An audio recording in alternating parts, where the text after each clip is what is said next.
ભાવનગર મહાનગરપાલિકા દ્વારા શરૂ કરવામાં આવ્યું મેગા ડિમોલેશન। ધોબી સોસાયટીથી બોર તળાવ સુધીના દબાણો હટાવવામાં આવ્યા છે। ગઢેજી શુદ્ધિકરણ પ્રોજેક્ટ અંતર્ગત દબાણ હટાવવામાં આવ્યા। બુલડોઝરના કાફલા સાથે મહાનગરપાલિકાની ટીમની કાર્યવાહી। 62 જેટલા કાચા અને પાકા મકાનો હટાવી જગ્યા ખુલ્લી કરવામાં આવી। મહાનગરપાલિકાના 3 વિભાગોનો 50 થી વધુનો સ્ટાફ જોડાયો કામગીરીમાં। કોઈપણ પ્રકારનો અનિચ્છનીય બનાવ ન બને તે હેતુથી ચુસ્ત પોલીસ બંદોબસ્ત ગોઠવાયો। ફાયર અને પીજીવીસીએલના કર્મચારીઓ પણ સ્થળ પર હાજર રહ્યા।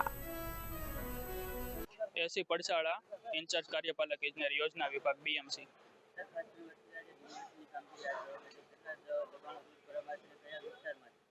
હાલમાં ગઢેચી શુદ્ધિકરણ પ્રોજેક્ટ અંતર્ગત આપણે ફેઝ 1 માં 811 ગેરકાયદેસર બાંધકામ દૂર કરેલા, જે બાદ ફેઝ 2 માં અત્યારે 62 જેટલી ગેરકાયદેસર બાંધકામોને નોટિસ આપેલી અને ત્યારબાદ એમને પૂરતો સમય આપેલો, જે દૂર ન થતા હવે દબાણ દૂર કરવાની કાર્યવાહી હાથ ધરેલી છે।